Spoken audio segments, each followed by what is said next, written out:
Yo,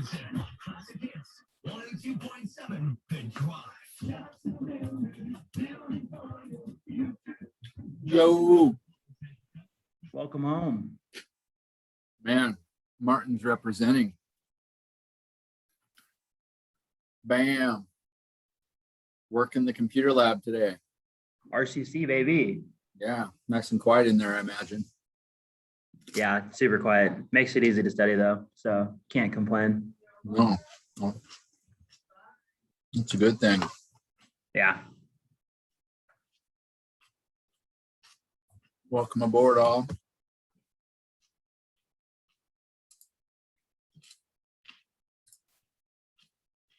See if the iPad takes issue with the new computer. Then yesterday.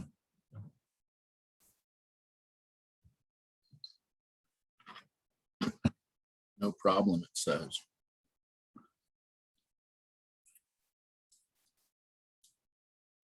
Let's see, my wife said. That's right, we said we can't do that.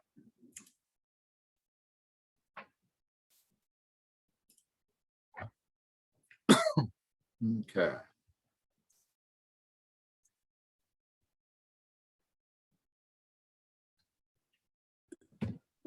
Hi, Doug. Me and Evel, I think, had a question about one of the homework problems.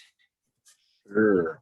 For the, it was number 30 on the. It was actually, so it wasn't 4.9, it was 4.5, I think.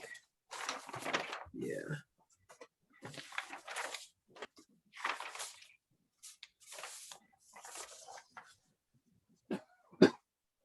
Our way. All right. So we were just trying to check it, and the slope wasn't quite right. So we were just gonna check if our answer was still right, or if it was. I guess we must have messed something up somewhere. We couldn't figure out where we went wrong with the problem. But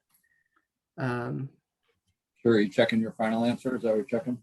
yeah, with our final answer, because we know it should have a slope of 2 at 0, because the initial condition was 0, 2. And it started in the right place, but it didn't have that slope. Got it. So Are you talking about the homework, the last problem on the homework? problem 30 on the homework, it was from 4.6. So it wasn't the last homework, but it was the homework before that. Yeah, 4.5, number 30. Go ahead. Yep. So here's what we got. Yeah. T squared minus 4t plus 7 minus 1/4 e to the t. Hey, wait a second. Yeah. That's So not question 30. It's not right. 4.5, number 30. Yep. Okay, I'm sorry. Start over. It was just in a Okay. different order, and I wasn't thinking. Now I'm Oh, thinking. Go ahead. Okay. So I got y to the t. Y of t equals t squared minus 4t plus 7 minus 1/4 e to the t minus 27/4 e to the negative t minus 1/2 t times e to the negative t. Sorry. Okay, you got the same thing? Okay, cool. Yeah, it was weird. I thought. Well, you're right. At 0, the slope of that should be 2. I think Yeah. it is. So maybe you're Yeah, checking maybe we 2. typed in the graph wrong. That's probably what happened. But Yeah, because you could just go into Desmos and type f of x equals all that stuff, and then just type f prime of 0 instead of That's having true. to take the derivative yourself and see what it Good says. point. That's what I got. Okay, cool. All right, and the project, we only have to do the simply supported. Okay, Yep. and the other ones are extra credit. So Yeah. right. Okay, just checking. Oh, I didn't know that. I think Yep. Connor was thinking that we had to do all of them. But Nope. cool. The fixed support is exactly the same setup. The only thing you have to do is just accommodate different initial conditions. That is a wonderful and highly recommended extra credit problem. Okay. If you're really interested in this stuff and you want to understand the cantilever, you actually have a totally different starting equation, because the moment Oh, Mhm. that we calculated is no longer W over 2x minus WL over 2x. Okay. Whatever the heck it was. It's something different. So I would help you set that up, and then you'd be able to take it from there with another set of initial conditions. Yeah. Okay. Yeah, I like to do those. Got time? That'd be good. Yeah, those are super cool. And It's really cool.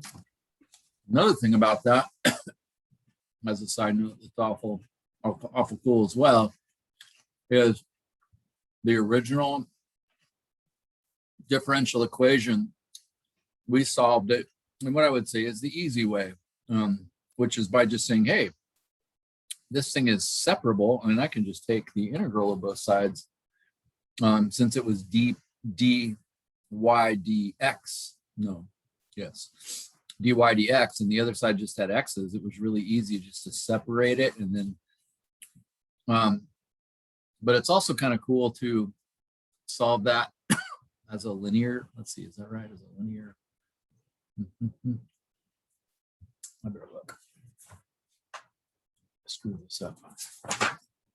I just had a note. I can't remember if somebody asked me about it one year when I did this, but it was.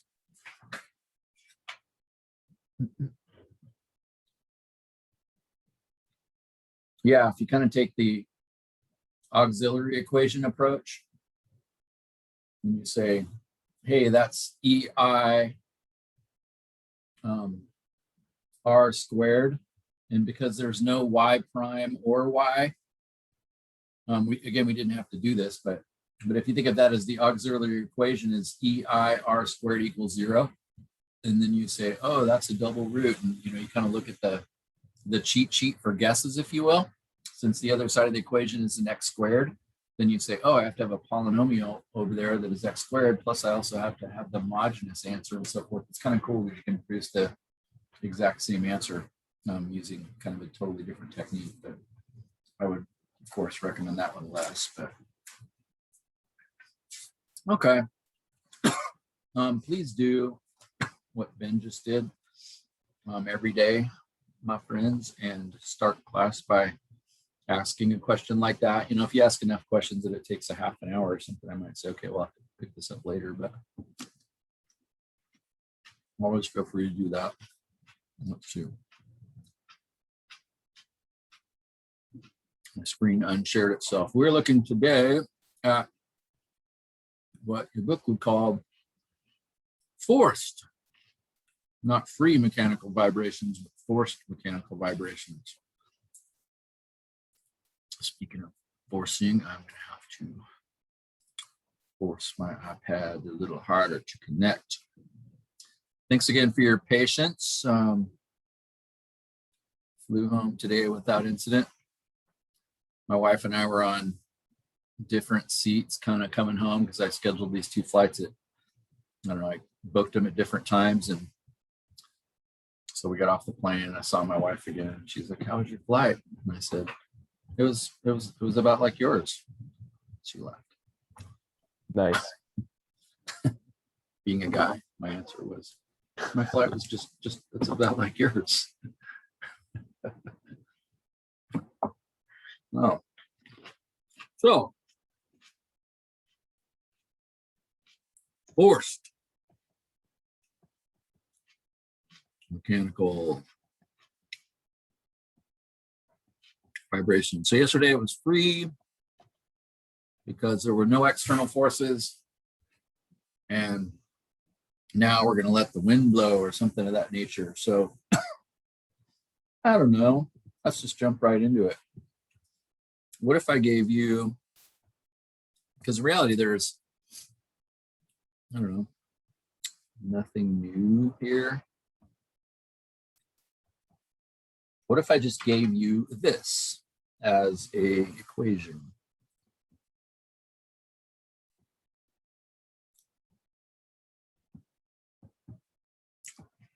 And if I stop right there for a second, you should now say, hey, that could be a spring. You're going to put something on the other side. I know it. Yeah, now in this section, forced means there's not going to be 0 on the other side. And so we're going to stick something over there.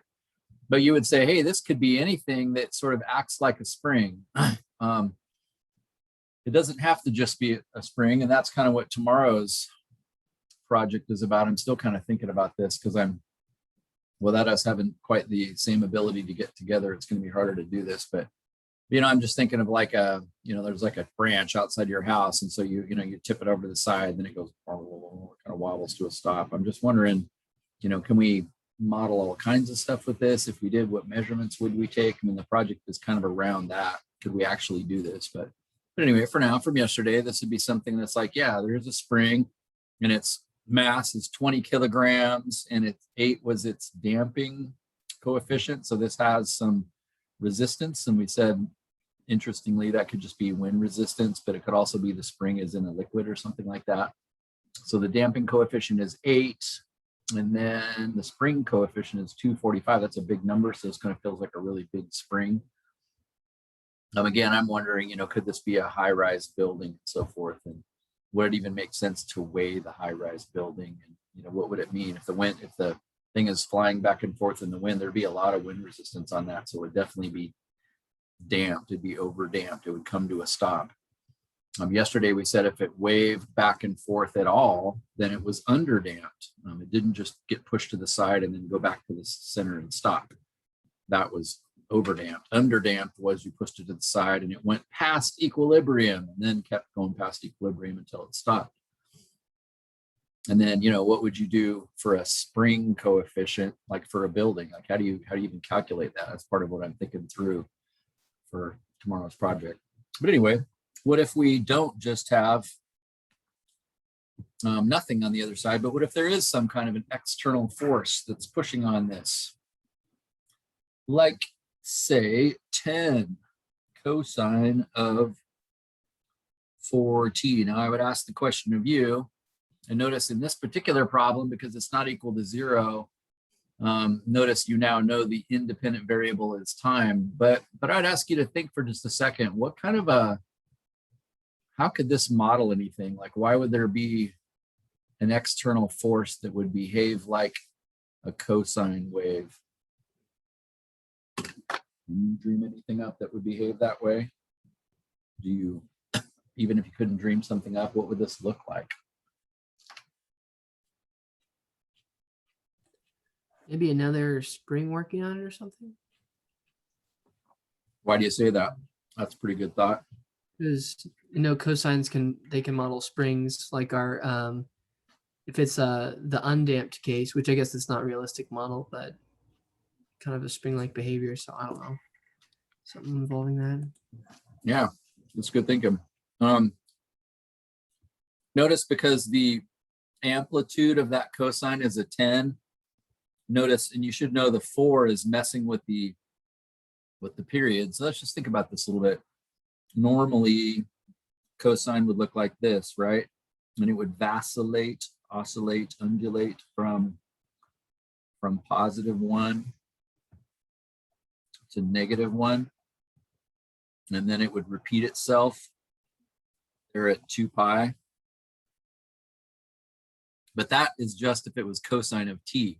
What does the 10 do? Wow, my computer is lagging way behind. What you guys are seeing is lagging way behind. Why is that? I've written more on that drawing than what you see. Wow, it just finally showed up.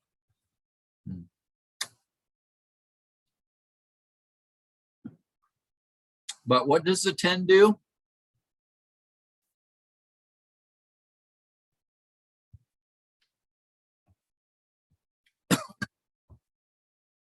Someone help us. Stretches it vertically?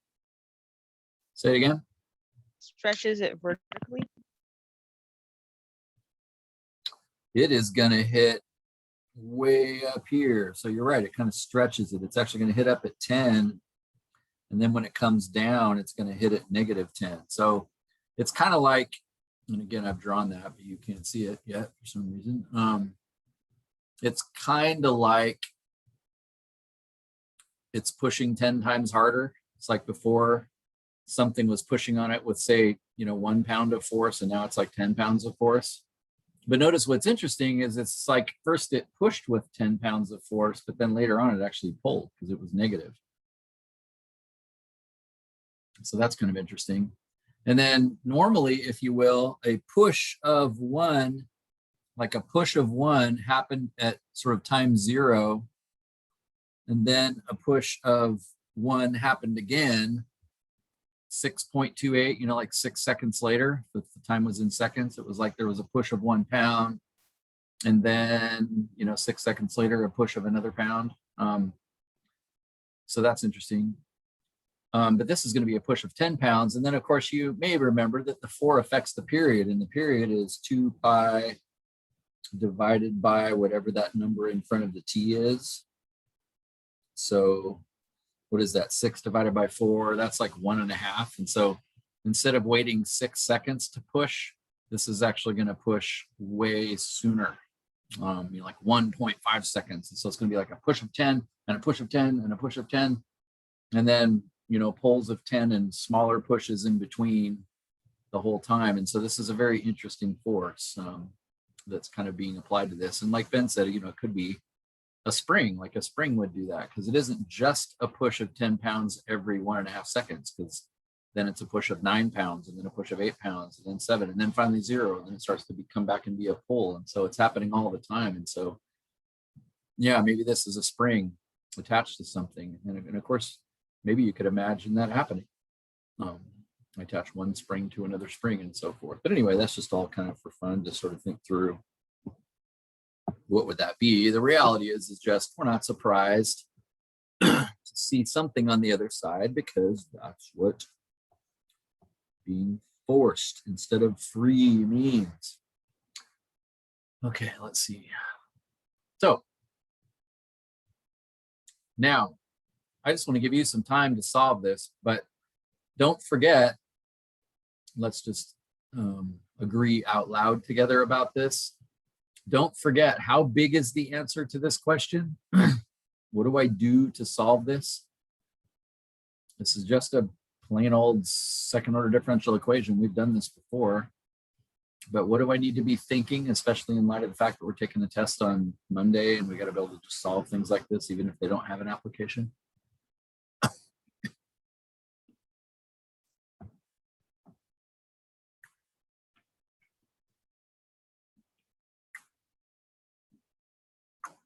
Here's a hint. There's 2 parts to this.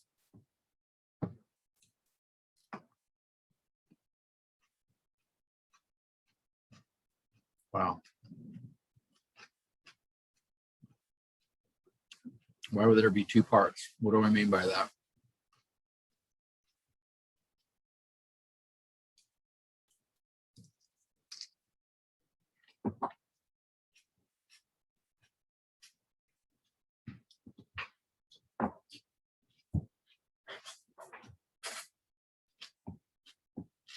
You're either quiet or you need the particular solution found using the method of undetermined coefficients, and then you also need to look at the margin. yeah. So you sort of have your Just educated define guess answer. Like my guess, our educated guess answer, it's my own language. But because we view this as being +0, and we saw that plus signs just mean you have more solutions, you got to go for the homogeneous answer and also for your educated guess. And so what should ring a bell to you is that this homogeneous answer would come with 20r squared plus 8r plus 245 for its homogeneous answer. And that's going to be, again, based on r's that go in an E equation. Like so. And there'll be 2 of those. Well, remember, that could be an imaginary answer. And so there's some options there. But then your educated guess answer should be this. You should say, hey, I know it, and be looking at your note sheet, because this is something you need to be able to do for the test. So in a sense, I could say that, this is going to be my kind of Y1 equation, and I'll call this my Y2 equation. Your guess for this should be, Oh, I know how to guess for trig. You guess not only what you see, but also the other one. In other words, that's kind of cosine. So we're also going to need a sine. And so, and there may be a coefficient in front of that. It doesn't matter which one you use, but the number in front of the t is not going to change. In other words, if you're going to take a guess at something you can take a first and second derivative of and add them together, the only way you're going to get a cosine of 4t is if you have a sine of 4t. And we said that you got to guess both a sine of 4t and a cosine of 4t, which I have now written. And so maybe you needed that reminder, maybe you did not, but you take it from there. Now, I haven't given you any initial conditions here. In other words, was the spring just sitting there with a certain damping coefficient and a certain mass and a certain spring coefficient? And then, you know, some other spring just started working on it. So it had, you know, 0 for its initial position and 0 for its initial speed. And you just kind of took off from there. Or is there an initial condition? We'll tackle that in a little bit.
You should understand from yesterday that, again, we are talking about a spring here. Like, this is an application. It's forced mechanical vibration.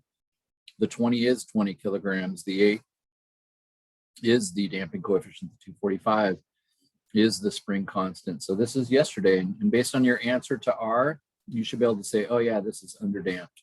Oh yeah, this is overdamped. Oh, this is undamped. I mean, you should be able to kind of think about that. You should already kind of know which of yesterday's graphs it's going to look like.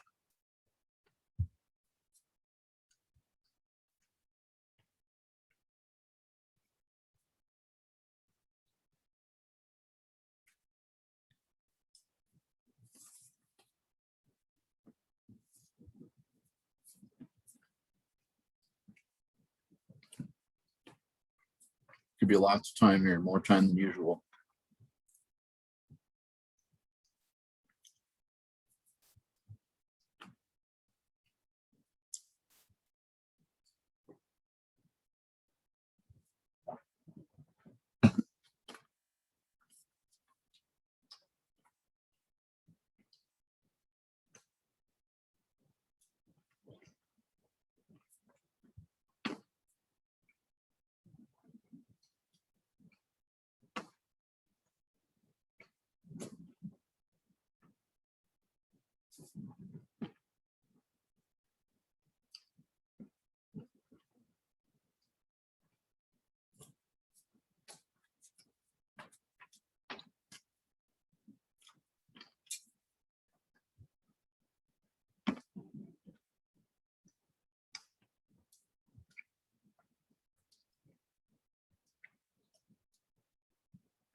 Yeah, I got a pretty ugly number too. So double check your solution for the auxiliary equation. And the fact that you got a complex number, not a whole number or not a real number, got I in it. And that it has both a real component, -0.2, and an imaginary component, 3.49. And of course, I don't care how you round that. It comes out as a crazy decimal, 3.494, 28, and so forth.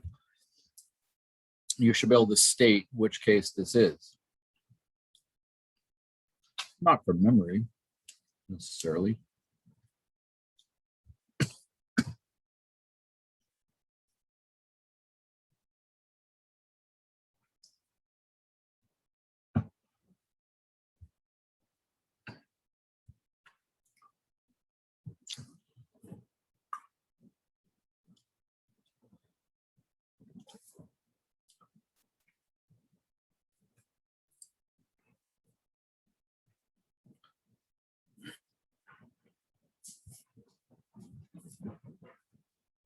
So then, did we not say that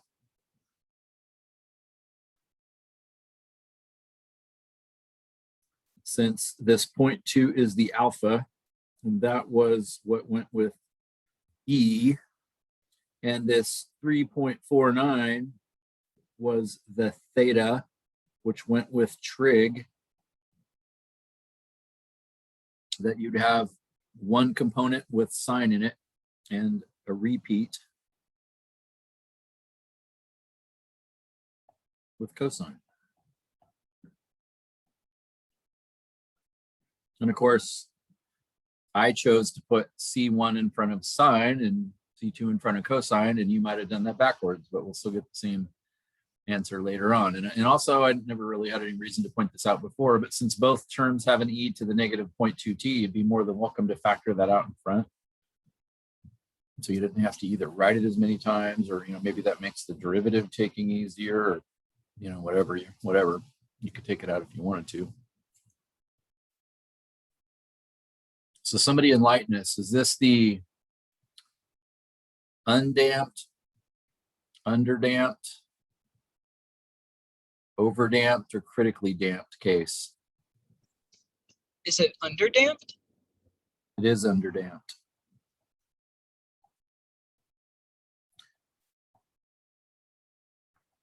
And I don't think I saved my drawings from yesterday, but the underdamped case was the most interesting one, because that was the one that basically vibrated to a stop.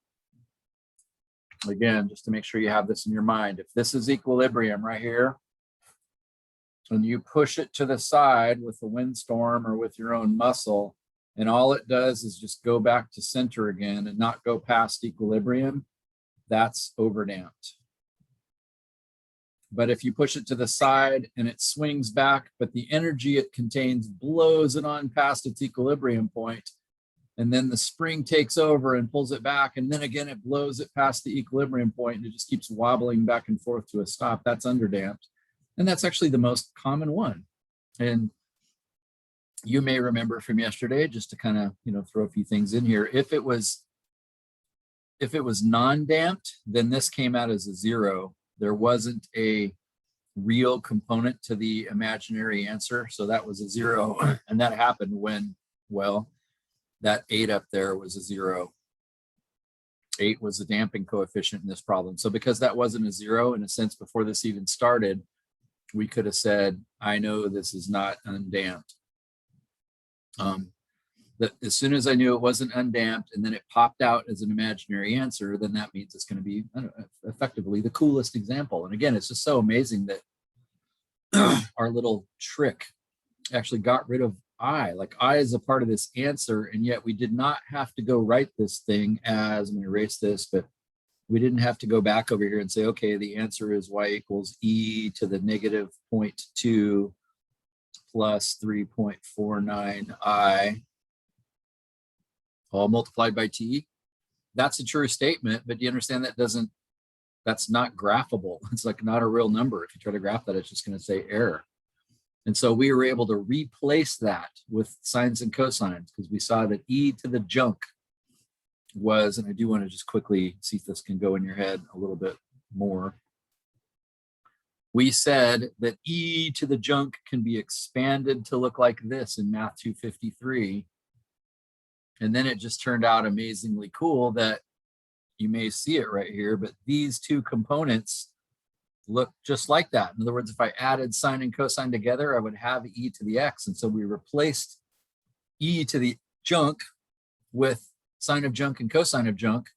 And then we saw that we can get rid of I because if one number plus another number times I needs to be equal to 0, then that means A has to be 0 and B has to be 0. And so in that way, just roughly speaking, we're able to actually ignore the I value.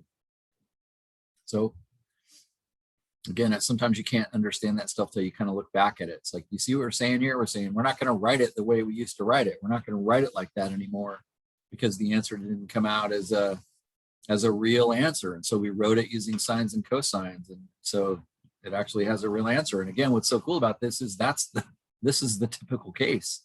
Undamped is what usually happens in the real world when you see something, waving back and forth and so forth. That's kind of cool. So that was yesterday. We're not surprised by that. Let's see, what do we know from this? Well, just as a side note, we would know that we could know the period of the oscillation now just because of the 3.49. Again, I'm not going to take the time to do this, but if I took 2 pi and divided by that B value right there, then this would be the period. And so I would actually know how much time passed between each of the peaks. Since that's roughly 6 divided by roughly 3, it's in the vicinity of 2. It's like every 2 seconds that thing's gonna, go back and forth. And so it'd be like, here it is, I push it to the side and then it goes womp, womp, 2 seconds later it's back, womp, womp, 2 seconds later it's back. And even though it gets slower and slower and, lower and lower and lower, it still takes 2 seconds to go all the way back. Did you know that about pendulums? If you have a weight hanging on a string from physics and you let it go way out here, it swings way over here and way back again, but it's swinging so fast, it takes the exact same amount of time to swing way over here and way back as it does if you had just pulled it to right there and it went over here and back. Same exact amount of time. It swings slower. Shorter distance, but it goes way slower. Faster distance, but it goes way faster. Same exact answer. It's really interesting. So that's kind of cool that you can know that period. And then it's going to damp from yesterday.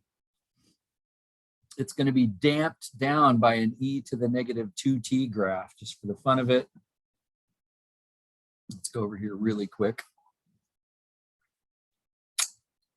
If I say y equals e raised to the negative 0.2 t, in the interest of time, I'll just put an x there. But basically, it's going to damp according to that equation. Now, not perfectly, because remember, I can put and I have to actually put some kind of a coefficient in front of this, and that coefficient makes a big difference. So you actually have to play. I didn't show you how to do that yet, but you have to play with that a little bit in order to know exactly what the coefficient is in front of it. But it's basically going to bounce up and down and be damped, if you will, by that e to the x graph. That's what's doing the damping. And do you understand that that negative 0.2 means it's losing energy because of the negative, and then it's like 20%. So it'll be 20% of what it was before. Like every second, it'll be 20% of what it was before. It'll be losing 20%, I guess you could say. So that's just kind of cool to think about as well.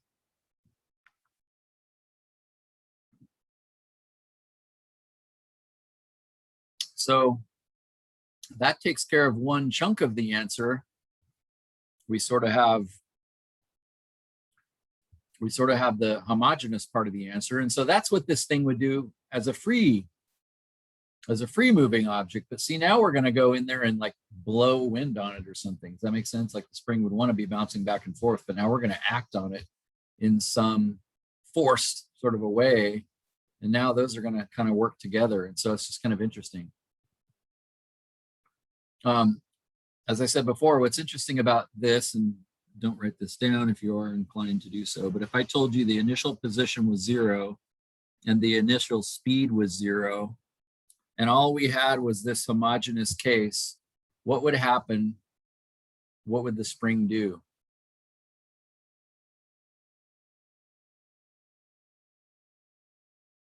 I don't want to call it a trick question, but it's kind of tricky.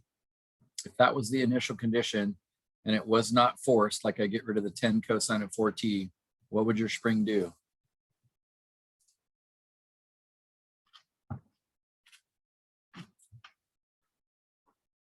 Initial position 0, initial speed of 0.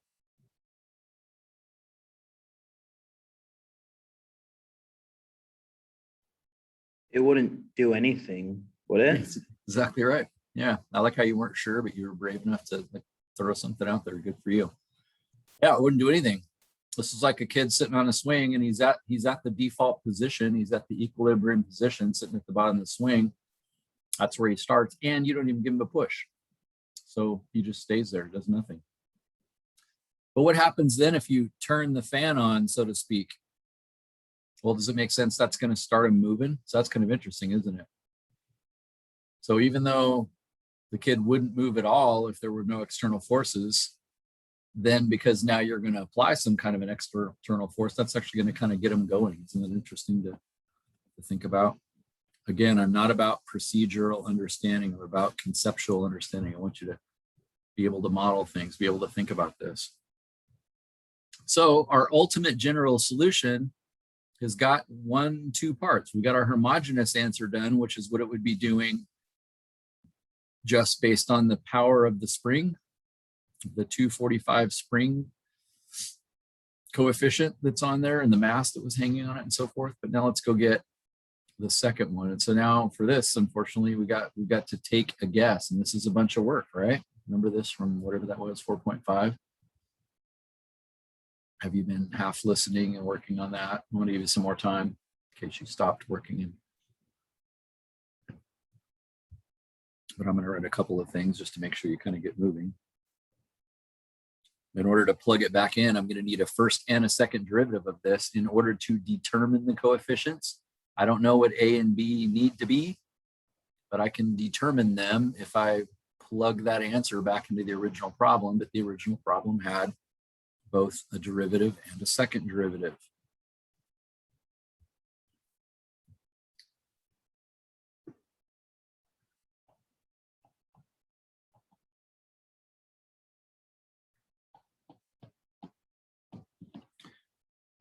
Unfortunately, it's just a sine or cosine, and so I don't have to do product rule, which is really nice, but I do have to do chain rule.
I'm going to progress now without talking.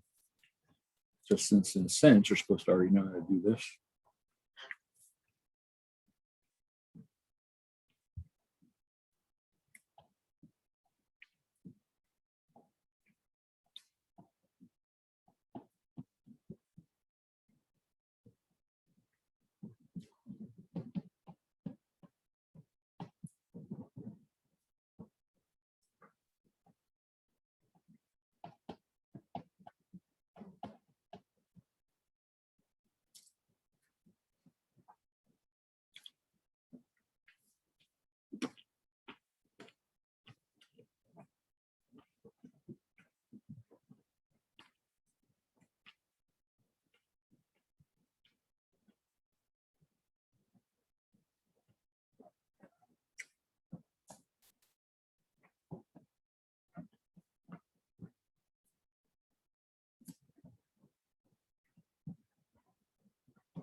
On a test, I would recommend kind of doing what I'm doing here. I was very risky when I taught you this and trying to add all this stuff together.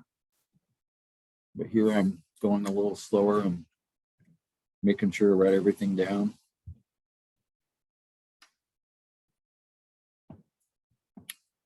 So here's my sign statements. And since there aren't any signs on the other side, then that means negative 320A minus 32B plus 245A has to be nothing because there are no sine of 4t's on the other side. And I need none of them.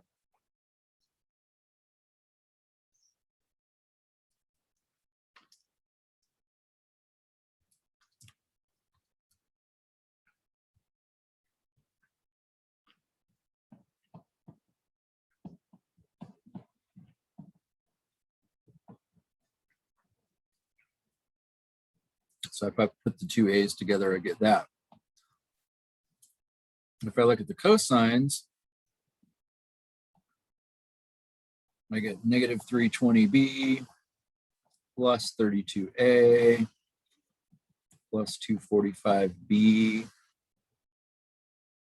And there are some cosine of 4t's on the other side. Well, how many are there? There are 10 of them. So then I better get 10 for these coefficients.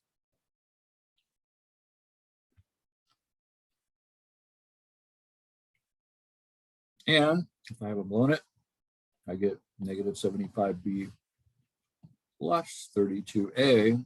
There's got to be 10. So there's my two equations, two unknowns.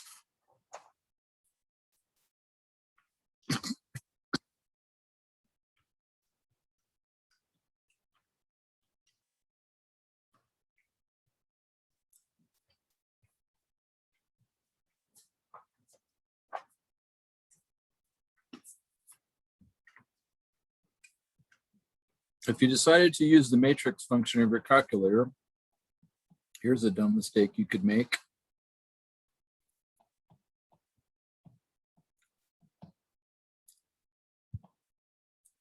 This is a 2x3 matrix.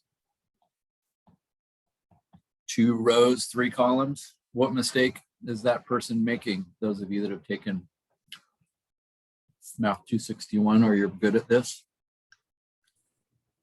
That's 75B plus 32A on the bottom there. You're saying I've got something worse wrong with this? Yeah, I've got A and B swapped positionally. Yeah, it's important for the matrix to work. It's important that this is like your A row, this is your B row, and this is your kind of your constant row. Well, notice on the top, fine, A, B, but here I got those backwards. You can't just write down whatever you see is my point. That's an easy mistake to make. Incidentally, and maybe I've made some other math mistakes. I tried to be careful, but if I did, let me know. So again, just to give you time, I already have the answer to this, but just to give you time, I'm going to stick all this in. Negative 75, negative 32, 0, 32, negative 75, 10. Second quit, second matrix, math, reduced to echelon form of matrix A. And I got that. I'm getting kind of decimal answers and I'm happy, fine with that. So the three places I got A to be that, and I got B to be negative 0.113.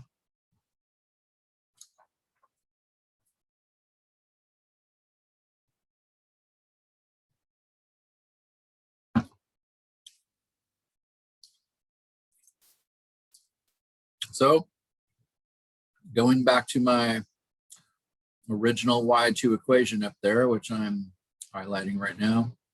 Now I know what A and B are, so I have my Y2 equations. I'm gonna write that down.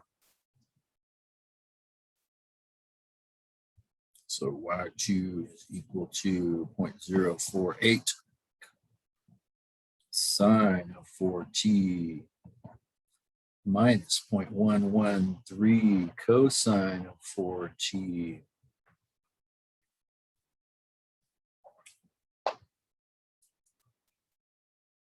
Now you just add that to the homogeneous one, right? Exactly. Nice job. So it's important to understand these are both answers. So my Y general solution then is both of those put together. And of course, I'm going to copy those.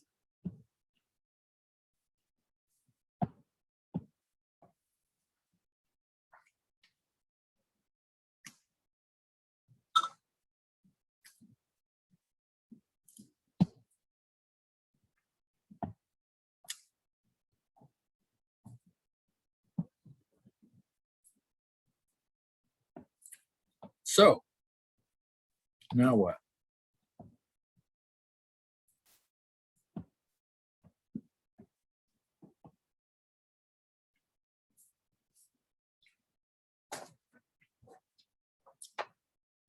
So remember, it's kind of cool that that solution is particular. In other words, there aren't any unknowns. The unknowns were determined. Remember, this method was called the method of undetermined coefficients, and we were able to determine that if A and B were 0.048 and negative 0.113, that you'll actually get 10 cosine for the answer to that. But there's a homogeneous answer too. And that has the undetermined coefficients. So because I want you to be able to see it good, I'm gonna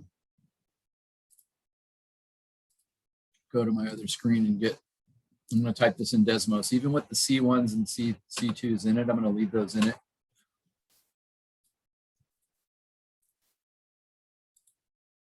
And because I can type faster, so Y equals, let's see. This takes a little time, but just so that you know you can do this is kind of neat. See how there's a little A, B there? In other words, I can actually type C1 if you want to. Sometimes that's a great way to do variables, by the way, because if you have like T for temperature and T for time, you could use T1 and T2. Sometimes that's kind of a cool thing to do. So negative 0.2 T, plus also if I go over here, I can actually copy things. It won't take me so long to type it in. Sine of And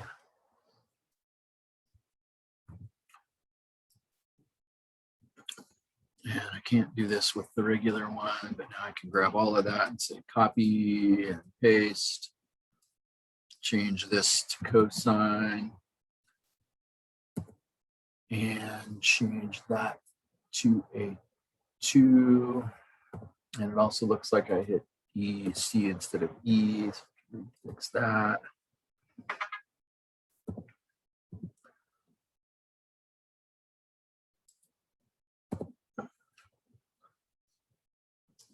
And remember, again, just to, if you're checking, because I want you to be checking this on a test, notice it asks for sliders for C1 and C2, which I expected, but then it asks for T, right?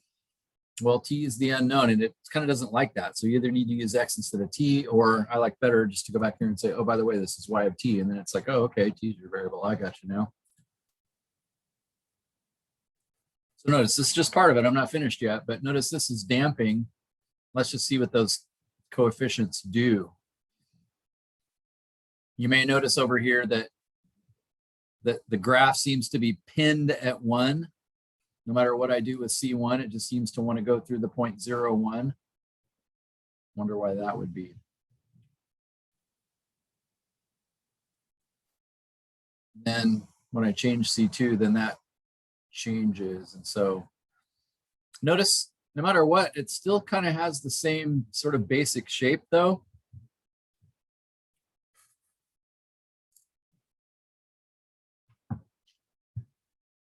Now, I want to play for just 1 second here. I mentioned a while ago that this was damped according to the expression e to the negative 0.2.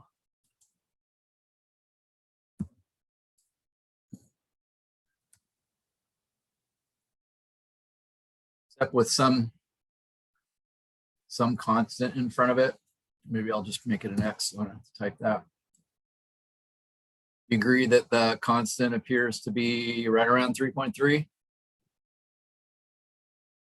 I'm going to go up here and change C1 to 2 and C2 to say 5. What I want to do is I'm just wondering, what is this? Do you agree that looks about right? Do you agree that the coefficient in front of the damping graph appears to be approximately 5.4? And of course, if I go closer, I'm going to find that I'm wrong, right? But notice I'm not very wrong.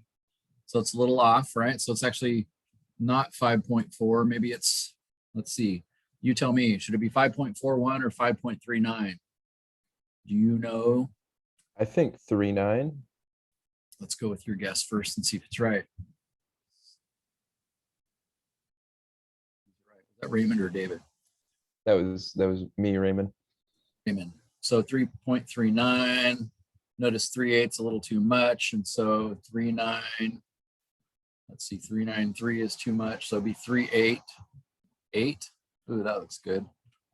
But that's still a little much. So again, of course, I'm wasting some time here, but so 5.385 is really good. And notice that's just that one peak. But notice over here, it seems to be like really good too. You see what I'm saying? So that really is the model. But the question is, where did that weird coefficient come from? 5.385. Where did that weird coefficient come from? Is there some way that you could, remember right now we're talking about yesterday, we haven't added the external force yet to this. But what did I show you yesterday kind of going out the door? Do you have any guesses where that 5.385 would come from?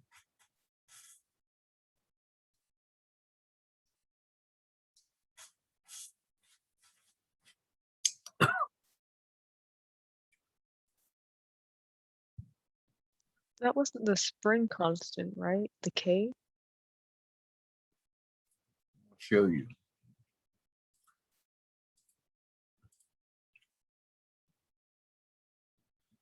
Let's see, which one of these was it? Differential equation formulas, was it that one? Yeah. So yesterday I quickly showed you going out the door.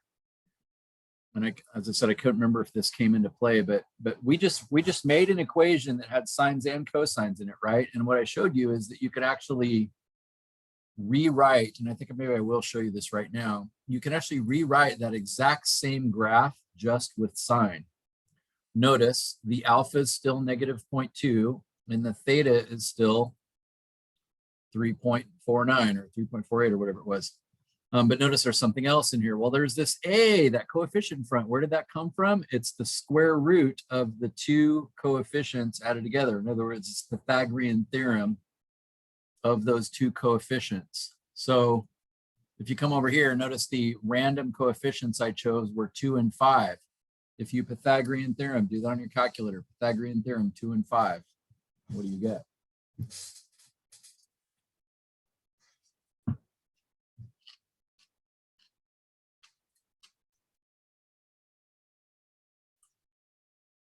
Square root of 29. Square root of 29, which is 5.385 and some change. And so if I came back here and said the square root, my friends, of 29, which is actually the right answer to this question, notice it's perfect now. Notice it even, Desmos even lights up the intersection because it's like, that's perfectly tangent. And as a calculus student, you should appreciate that. Like, we're not guessing now, that's tangent, touches once and it's perfectly the same. Notice the gap on this side, same as the gap on the other side. Man, that's actually tangent. And so sure enough, that's actually what is damping the spring. The E is what is damping the spring. That's what it's banging up against. And notice it's perfect everywhere. Isn't that cool? And then secondly, just because I think it's interesting, notice the other thing that we sort of didn't know about this is this phi. We decided yesterday we're going to say that was phi, and that's the inverse tangent of C1 over C2. Now, unfortunately, I don't know which one is which. Like, is it 2 over 5 or 5 over 2? Does that make sense? But that's what it's saying that phi is. And so let's just go look at that. So you're saying, what we're saying here then is that if I take this graph right here, saying this is the same graph. If you take the square root, I'm going to write this all out just because it's kind of cool. SQRT of C1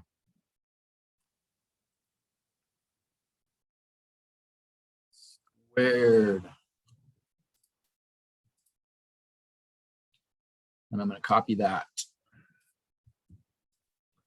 Plus C2 squared. So there's the square root of 29, right? That's taking care of that. And then what do we do over here? Well, it is sine, but then it's plus, what do we say? Plus the inverse tangent. I can get that over here under functions, inverse tangent, and then it was C1 over C2 or C2 over C1, I don't know which. Let's just see which one it is. Out of there, divided by C subscript 2. Get out of there, close parenthesis. Bam. Way too many parentheses. Get rid of some of them. Not cool.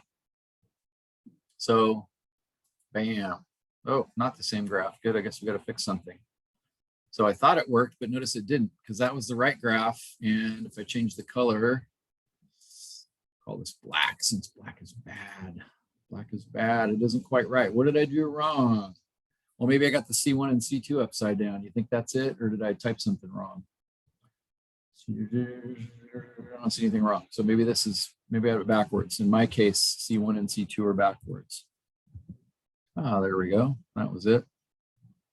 So apparently C1 is the number in front of sine. Does that make sense? Well, I guess that's not really true. In that formula, it says C1 over C2. And so I guess it's important to understand that if C1 is on top, then I kind of have to, choose these correctly. So C1 is actually the 5 and C2 is the 2. And so, you know, one of them is for a sine, one of them is for a cosine, and it matters which one is which. And of course, you know, sine is opposite over hypotenuse and cosine is adjacent over hypotenuse, and tangent is opposite over adjacent. So if you get that upside down and get adjacent over opposite, I mean, that's what's kind of going on. But that's the strength of that idea, I guess. So it's just kind of cool. It's just kind of interesting to see. But anyway, that isn't super important. But now we're going to go in and do something kind of cool and say, unfortunately, my friends, this is not free mechanical vibration. And by the way, I want to add one more thing here that's just kind of cool. I want to say bracket. I would like T to be greater than or equal to 0. In other words, it just sort of doesn't feel right to let time go backwards. And so I'm just going to not let it go backwards. So this is our free mechanical vibration. Well, depending on what C1 and C2 are, and we don't know what those are. So that's just kind of interesting. But now let's go in and add in the rest of this, which is the forced part of the mechanical vibration, which is the 0.048. And this is the only approximation I have in here. 0.048 was an approximation. And that was the sine of 4t and minus 0.113 cosine of 4t. Bam. Hey Doug, can you remind me real quick what C1 and C2 would be in the real world? They're determined, and we're going to go back and do this. They're determined by the initial speed and the initial position. In other words, how far did you pull the kid back on the swing? That's initial position. And then when you let him go, did you just let him go? So the initial speed was 0, or did you actually let him go with a push? And so his initial speed was something as well. I see. So those are not anything in particular. You calculate those from what you know. And so we'll go back and play with that in a second. So do you agree that, like, wait a second, that doesn't look like anything changed? As a matter of fact, if I go here, notice though, because now I sort of have both of them graphed, notice it actually is kind of changing a little bit.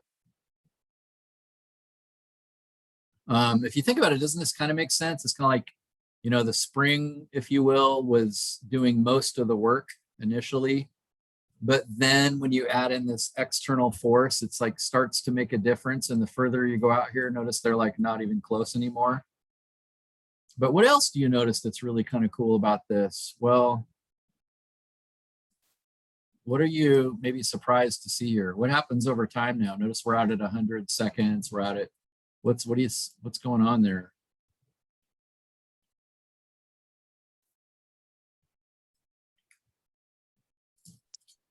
The one with the external force is still going. Yeah, does it make sense? The spring by itself out here was now done. Like you pulled the kid back on the swing and you let him go. But if you walk away 10 minutes later, they're not moving. It's done. You see what I'm saying? But then what's still left? Well, that external force. And so there was nothing happening out here if it was just the spring. But what's actually happening out here now is, well, the external force is now taken over. And so what your book calls this is kind of cool. It calls it the steady state. In other words, can you tell that it's going to be like this from now on? It's just going to vibrate back and forth from now on. Well, you know what 10 cosine of 4t looks like. So is it that what it's going to do is sort of behave like 10 minus or 10 times cosine of 4t? I mean, that's basically the idea. Except for, you know, it wasn't really 10. It was actually these two tiny numbers. That's actually the steady state here. Notice that the number in front isn't a 10. It's really tiny. And true to what I just showed you a second ago, if we took the square root of 0.048 squared plus 0.113 squared and square rooted it, wouldn't that be our amplitude here? Notice it says the amplitude is 0.123. If you want to check that on your calculator, go for it. But if you take the square root of 0.048 squared plus 0.113 squared, you're going to get 0.123, or at least pretty close, because I rounded my 0.048s. And so that's what's cool about switching it into just one sine instead of a sine and a cosine, is you can actually determine that amplitude. So like a book problem could say, determine the amplitude of the steady state. And you would not be able to get that 0.123 unless you understood this note that I'm pointing out here, that A value is found by taking the two coefficients and square rooting and squaring them. And so out here where the steady state lives, this part of the equation, as I said, I'm just repeating myself a little bit here, but this part is now gone. It's gone. There's no more swinging happening way out there. But this has taken over. And notice again, it's a sine of 4t plus a cosine of 4t. We know the period of that, 2 pi divided by 4. I'm going to do my calculator, 2 pi divided by 4. That is 1.57. Let's see if I grab these 2 points right here. Are those 1.57 apart? Yep. We know the period out there. So if you will, the kid on the swing got pulled back, they got let go, and they were swinging their way to a stop while wind was blowing on them. And eventually the swinging to the stop part kind of came to an end. And now all there is left is, the wind, so to speak. And I can determine the amplitude and the period of that if I put those two together as one equation. And so the 4 is going to remain 4. So 2 pi divided by 4 is the period. The period's 1.57. So I know it's going to take 1.57 seconds to go from one peak to the next peak. And sure enough, 146.8 minus 145.2, that really is that answer. And then secondly, as I said, I can even determine what the peak is, 0.123 by square rooting 0.048 squared plus 0.113 squared. That's just kind of cool, right? So this steady state is kind of cool. And if I remember right, and I don't, but if I remember right, your book asks you some questions about that steady state, kind of makes a big deal of it. But do you kind of get it? Like, why would they make a big deal of that? Well, look at the time. Notice the spring, if you will, doesn't live very long here. You can see the effect of the spring over here, but pretty quick that goes away. And so, I don't know where that changes, but at 25 seconds, it kind of looks like the spring is done, doesn't it? And again, if I turn back on the original one, it's kind of like, yeah, 25 seconds, that black curve was kind of almost done, if you will. So that kind of makes sense. Do you notice anything kind of weird right in here though? What do you notice that's a little weird right through here? Do you see that? It's kind of subtle here. Maybe I can expand this and make it a little more wacko. Looks like it gets lower and then higher again. That's exactly what I was fishing for. It looks like it gets lower, then it gets higher again, doesn't it? So good eye, or at least good mind reading. What's the right terminology for that? Not the frequency. Yeah, somebody answer that question. It's a wonderful question. What's the right terminology to that? He said it looks like it gets lower and then higher. And now you can see it, that I kind of expanded it, right? You can see that right in here. What's that? What does it mean to get lower and then higher? What's the math way to say that? The amplitude, right? Amplitude, yeah. Notice early on,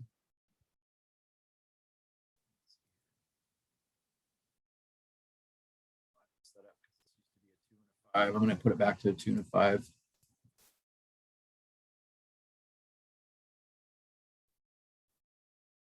Notice early on, it was just kind of damping, kind of as per usual, although notice it's not perfect anymore because the wind blew on it. So, it's not the same as it was exactly before.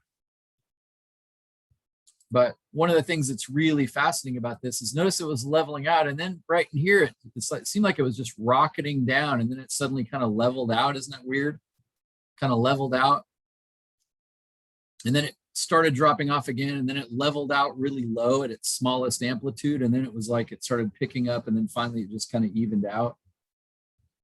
So yeah, they kind of, there's a period of time when they are working. Well, does it make sense if they're working with each other? Now, again, think about this with the kid on the swing.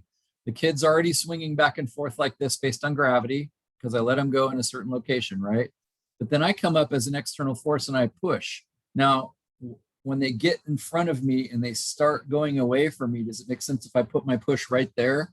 then their amplitude increases and they start swinging higher and higher, which is what you usually do to a kid, right? But I could also do what in this language is called a destructive force. In other words, they're doing their swinging, but then I come in with a destructive force, which means when they're coming toward me, I push against them. And does it make sense? Their force toward me and my force against them is going to cancel each other out. And so that's kind of a destructive force. I can't remember the other language. Like, what if you're helping them? And what happened with the Tacoma Narrows Bridge is it was wobbling on its own in the wind. And then it also had a spring-like feature to it, right? That's what those bridges are awesome about. They don't usually break in seismic earthquakes and so forth because they can move around. Well, a car is on it, it wants to move around. And so it had that, plus the wind was kind of in the same cycle. In other words, the wind was pushing at just the right time, kind of like a parent pushing on a swing, and therefore the undulation or oscillation of the bridge got higher and higher and higher until it finally couldn't even take it and it sort of broke apart. So one of the things you'll notice about these that's kind of fun is they're always going to have some kind of a steady state out here where they just kind of stay doing the same thing. Now remember, the steady state here was a sine and a cosine wave. But what if we set this equal not to cosine, but to 5 or 5x squared or something like that? What would happen then? We'll do that next. So there's the steady state condition, and then there's this really interesting phase right here, which is constructive and destructive. I guess what I'd be interested, and that's the word I was looking for, constructive. Do you agree it right through here that it was going down, down, down, down, down, and it's almost like the wind or the external force was constructive and sort of helped it not die so fast. And so it was oscillating pretty evenly, pretty highly.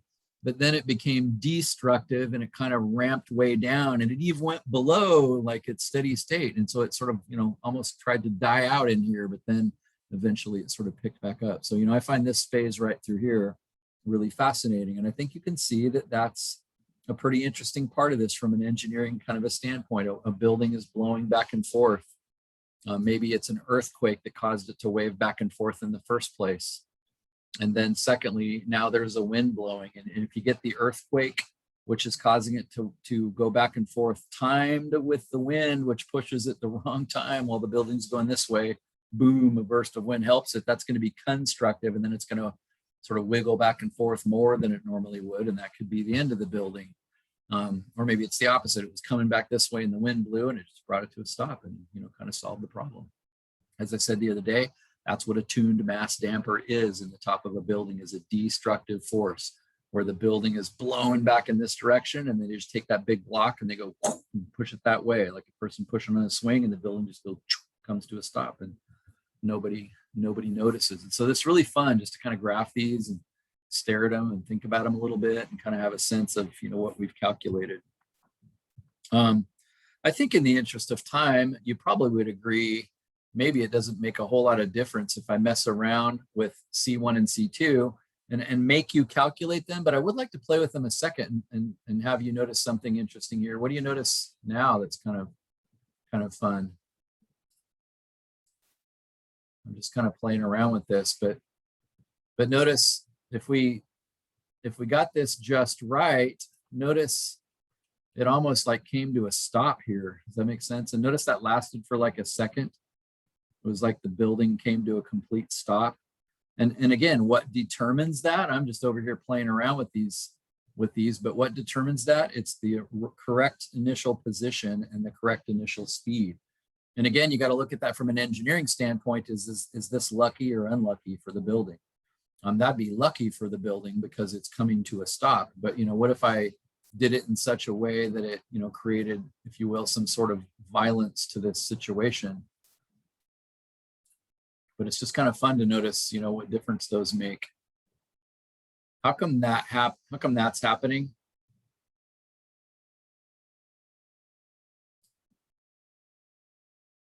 I just made C1 0, and notice C2 is pretty small as well. Why are you not surprised to see that? Because it gets rid of the sine, so it's just the cosine. Even worse. Well, I guess you're right. I made them both really small, but C1 being 0 just got completely rid of the sine. C2 being small, not zero, but small, kind of got rid of the cosine as well. In other words, if I made them both zero, I would have got rid of everything, and it would have just been the steady state from the start, because it basically means nobody pulled it back and let it go. You just let the wind start blowing. And so notice it reached a steady state, well, right away, right? C1 and C2 are, what did you do ahead of time to kind of mess things up? And, then that, but I think you can see there's a real, beauty to this, an art to it, that has nothing to do with applications, but also a tremendous sense of application. How's your brain? You're getting I have a question. Is the C2 constant represents where the graph starts at on the y-axis? That's a good question. Because I think it's like when you're moving it to like 5 and it actually starts at 5. The C2, if you can put it at 5. Yeah. So I'd like you to listen carefully to what Evel said. He's trying to figure out like what does C2 do and what does C1 do. And he was saying, does C2 represent where it starts? I put C2 at 5.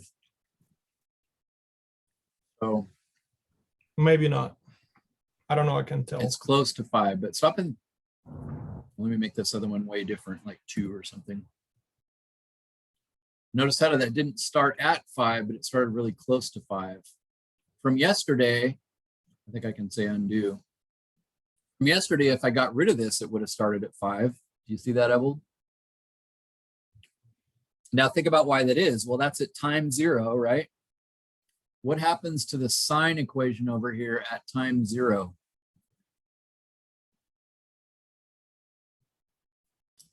Yeah, it just becomes 0.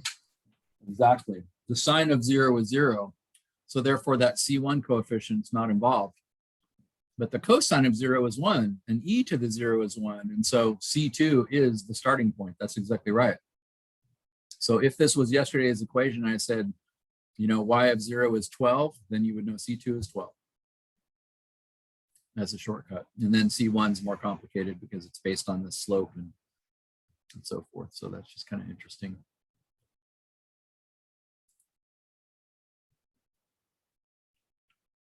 Have we beat that to death? Feels like it, but keep going. Other things that your points you want to make or your last about?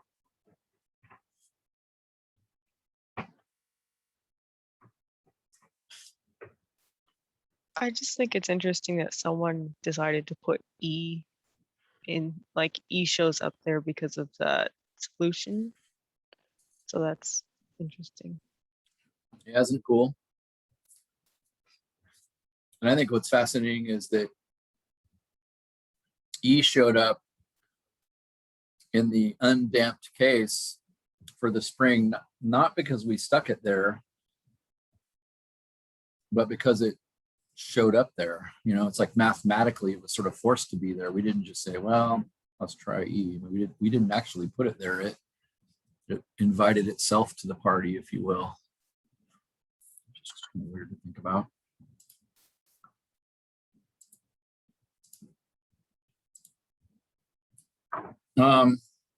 So just to grow our intuition and to have maybe one more chance to practice, let's just try one other thing. I'm going to make this up, so you know how that goes. Like this could be bad. And maybe we'll throw initial conditions at this. Hopefully I can kind of keep it simple.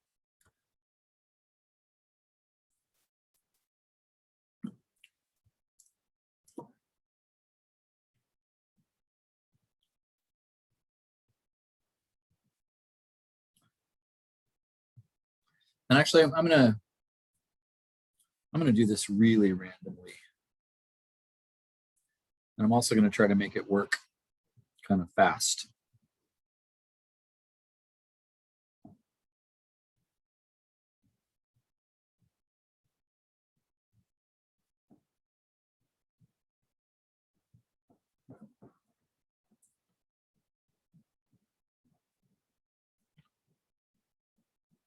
Let's keep, I was going to say squared, but let's just keep it simple. But again, this is still a spring. we're still thinking of this as modeling something. So, this is a mass of 2 kilograms and a damping coefficient of 12 newtons per meter, newton meters, I forget what the unit was for that. And then 4 was the spring constant, 4 newtons per meter, I think was the unit for that. I can't remember. And then we have this external force.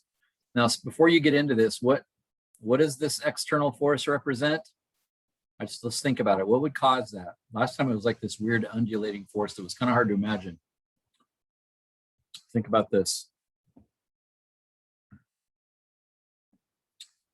At 0, it's 2. At 1, it's 8. At 2, it's 14. And at 3, it's 20. So, what would do that? What's going on there then? Sorry, my screen's lagging behind. I hope you heard what I said because it isn't showing up, but there we go. That's what that external force is doing, right? It's not factorial. Notice, and it, notice it's getting bigger and bigger and bigger. And so this is like something pushing harder and then harder and then harder and harder. Like that's a lineal force. It's actually growing by 6 each time. Notice it went from 2 to 8 to 14 to 20. That's what 6 represents, is the rate of change, isn't it? So this is pushing like 6 pounds. It starts at 2 and it's pushing 6 pounds harder and harder and harder. And it's kind of interesting. So I can think of like I'm being hit by a train. I mean, what's happening here? So, I don't know what real would actually cause that, but it's kind of just like you're pushing on something and then you just push harder and harder and harder. So, I'm wondering what's going to happen. What's the steady state of this one?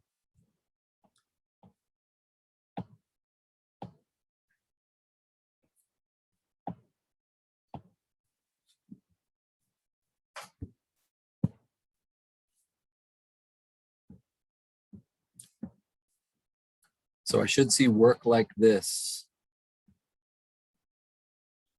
So work on your homogeneous answer and then work on your educated guess answer or your, I kind of like that language. Kind of like the language of the educated guess. On a test, you wouldn't need to do that. Just put 1 and 2 so I can tell you of 2 different equations you're after.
So you should have got that your auxiliary equation, which you're not memorizing, you are logically understanding that you're expecting, as exactly as we did before, an E to be a solution. And to Cheyenne's point, like we're guessing that, but after we take this next test, I'm going to show you how E is just there. Like we could force it to be there. It would go there on its own instead of just saying, well, that's the type of equation that would do this. If I took its first and second derivative, it would still be an E. And if you do that, you get R is approximately negative 0.354 and negative 5.646. I don't care how you round those. Did you get that? So those are actually real answers. They don't have an imaginary component. So that means we're not going to rewrite them with signs so that we can get rid of that I. There just isn't even an I in them. This is a real numbered answer.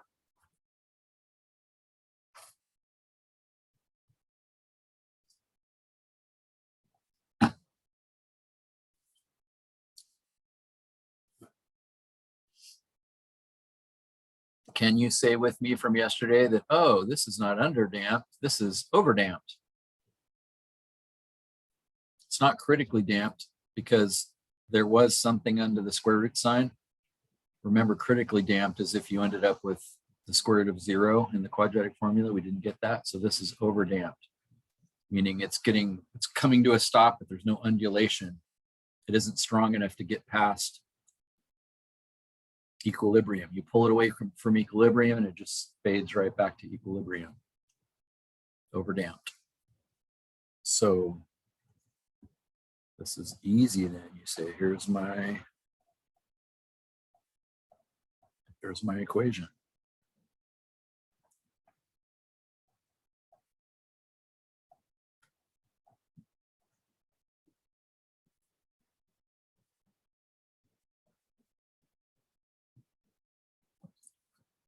So much nicer.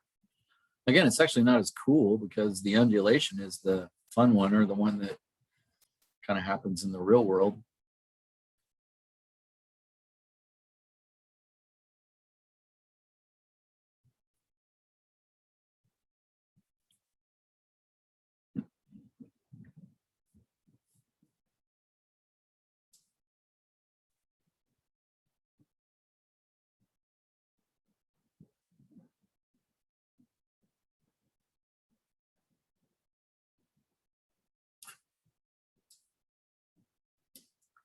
Do you know the proper guess to make for the second one?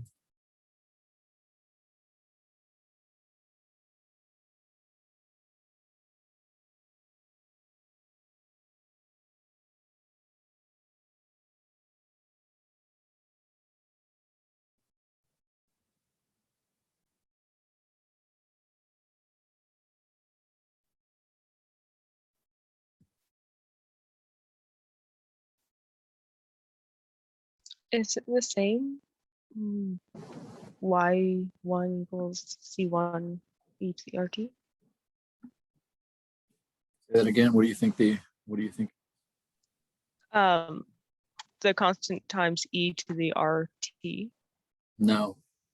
What you're looking at now is, hey, what do we see sitting on the other side? Our guess is now what kind of an equation would it be that if I took its first and second derivative that I would get something that looks like that? Like last time it needed to look like cosine of 4t.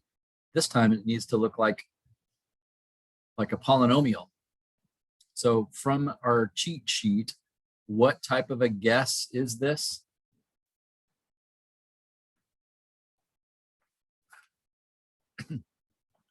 Notice it has no sines, no cosines, no e's. It's kind of just a polynomial. Somebody blurt it out. What's our guess for this?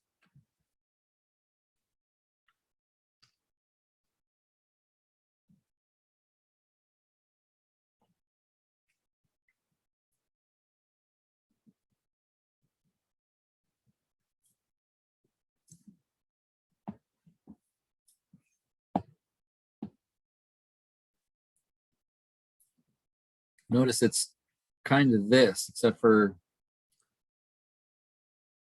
there's no e to the RT. So that means there's no, in my guess down here, there's no e to the RT. Well, I guess you could say there is, just R is 0.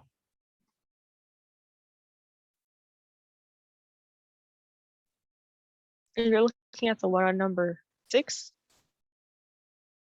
or 5. The key is really this. Like, notice our equation for us, that was a 1. In other words, it's t to the 1 power. Sorry, ours is t to the 1. It's like a first order polynomial, so to speak. It's not squared. It's not, but what this says down here is, hey, just start out with the same thing. In other words, t to the m, t to the 1, yeah, a t to the m, or a t to the 1. And then you proceed lower and lower and lower. So because that's a polynomial that's just first degree, then that means our guess is also just first degree. That's our guess. If that had been 6t squared plus 2, then it would have been at squared plus bt plus c. In other words, whatever the polynomial is, that's your guess. But you got to go all the way down to a constant, even if the 2 wasn't there. If this 2 was not there, it would still be at plus b. Because there is something there. It's a 0. 6t plus 0.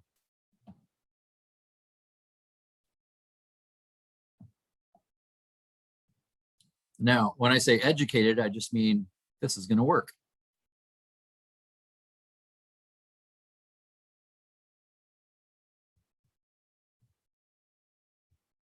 And I just want to stare at one other thing because I don't think, we're very good at this yet, but this is saying, this is only important in a math book, but this is saying, hey, wait, do you have to have more t's? Like there was a time when the guess is not at plus b, but you got to multiply by t. In other words, at squared plus bt.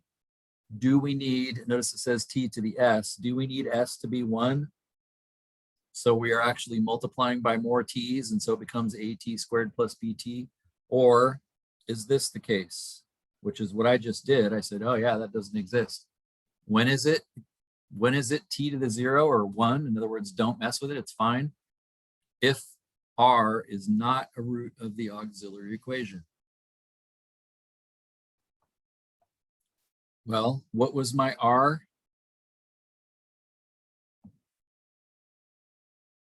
Ours was 0. It was e to the 0 because there weren't any of them, right? It was e to the 0. That was what our guess was, because there were no e's over there. Okay, well, if 0 is a root in the auxiliary equation, then we would have had to add something. But our auxiliary equation produced 2 weird decimals, negative 0.354 and 5.646, and not 0, so they didn't match. The exponent of the e over here, hey, there is no e, so it's e to the 0. That exponent did not match these exponents, and so I don't need to mess with it. At plus b will be fine. So when I say educated guess, I mean we're not really guessing. We actually already know that this is going to work. But as I said, the cool thing about this is if you screw that up somehow, then it just won't work. Well, let's go get this. Notice this isn't hard because I can say, well, if that's y2, then y2 prime is just equal to a, and y2 double prime is actually equal to 0, because remember, a is a constant. So this is going to be much easier to plug back in, and so I just really have 12y prime, so 12a, so 2, I'm going to write the whole thing out though, 2 times nothing, since y double prime is nothing, plus 12 times y prime, but y prime is just a, and then finally 4 plus 4 times the original function itself. And I've got to somehow get that to be equal to 6t plus 2. And I will be able to do that because our guess was correct. It was an educated guess. So notice there's a 6 and a 2. So that goes away. So look at your constants. You have 12 a's here plus 4 b's there. And those are constants, and so then that has to be equal to the constant. But then you've also got a t term, but notice there's only one of them. It's 4 times at. So 4 times at has to be equal to 6t, so that means 4 times a has to be 6. So again, I have 2 equations, 2 unknowns, but I like this one better because one of them is one equation with one unknown, so I don't have to do 2 equations, 2 unknowns to solve it. I could just see, and again, I told you I made this up, so we don't know how it's going to go, but a is 6 over 4 or 3 over 2.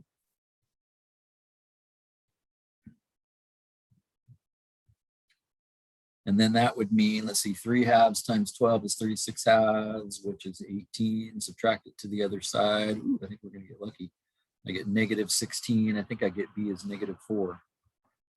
Somebody tell me if I got that wrong, but I think that's true. Let me just double check. 12, 18 minus 16. Yeah, 18 minus 16 is 2. So now I can, with some measure of confidence, say that this is, that's the second part of my answer, and therefore I can now give the complete answer, which of course I'd like to take a look at the graph. The general solution then seems faster. No, it isn't faster. Yeah, it is faster. C1e to the negative 0.354t plus C2e to the negative 5.646t plus 3/2 t minus 4. Again, I say general because we still have a C1 and a C2.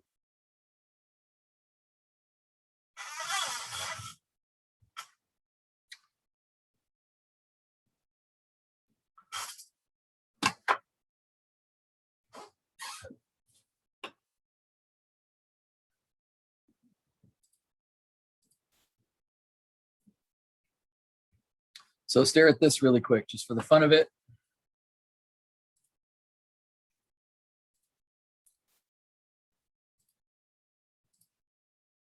So I typed that in.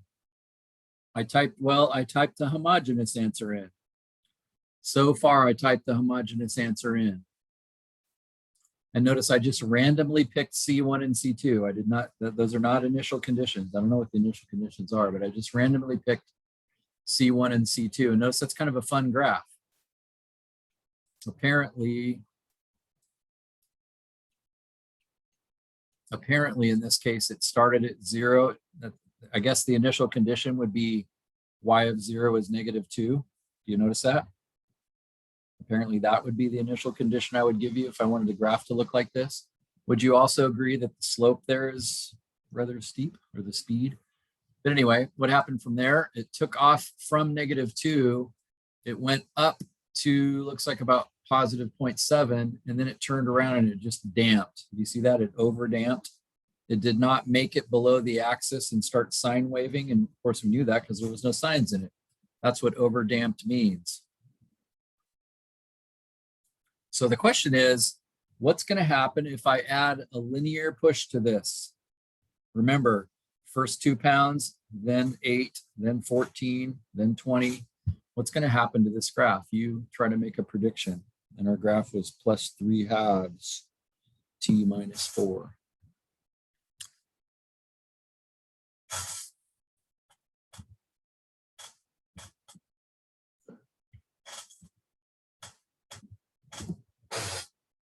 Now it looks like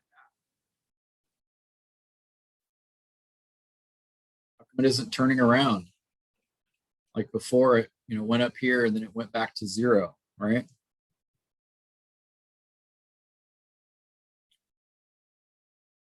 What's going on?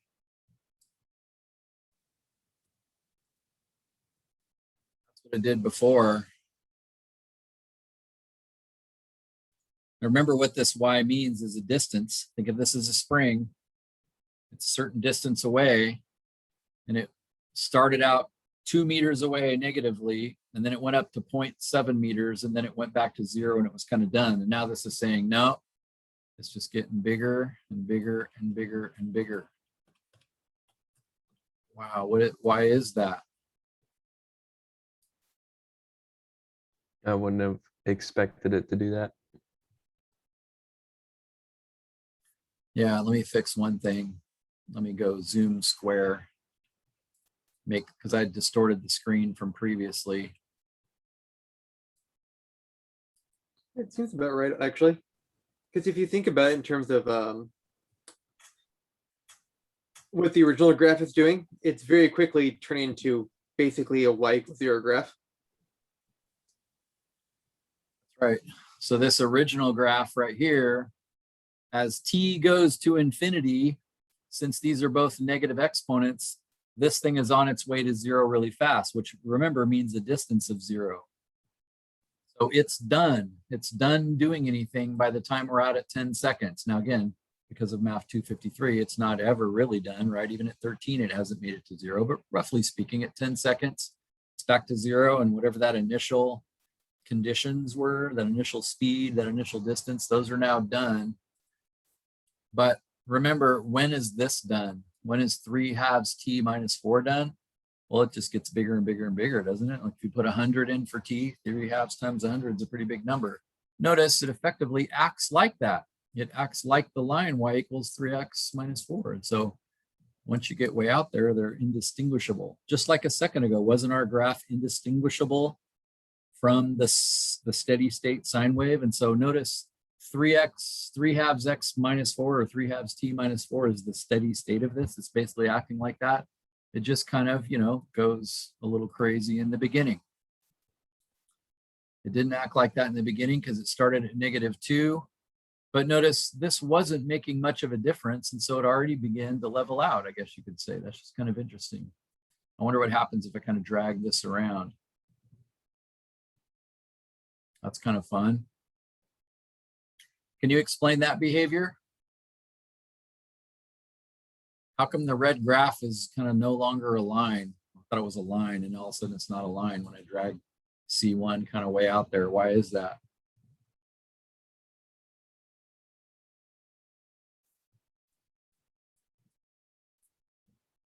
Well, isn't the blue graph your initial conditions? Well, what if your initial condition was pulling it so far away and pushing with such force that the 3/2 x minus 4, didn't overcome it? That's the idea. I mean, the blue graph was strong enough now that it actually pulled the red graph off course. Remember, the red graph, the steady state is still that green graph. No matter what I do for initial conditions, the steady state is 3/2 x minus 4. It's going to be that no matter what. No matter what I pull it to, even if I pull this out to 100, boom, now it's way up there yet. 20 seconds later, back to 3/2 x minus 4. That's the steady state of this. That's what it's going to do over time. But that initial condition, pretty huge. The blue graph got blown way off course, if you will. The blue graph trying to do its thing. This was the initial condition, but then when the steady state got involved, eventually it won. So isn't that kind of cool? Even though, you can't always imagine like what would do that, in the real world. Like wind just can't keep pushing harder and harder and harder. Like neither kind of person. You just can't keep doing that. But it's still kind of cool. So again, your book makes a lot of this steady state business.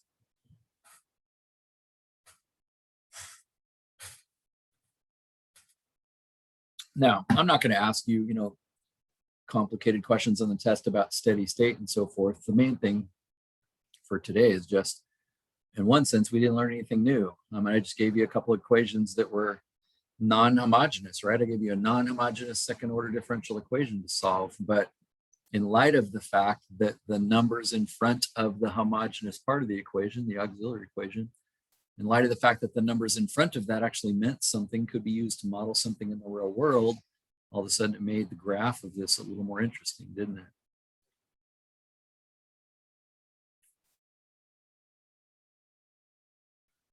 All right, how we doing?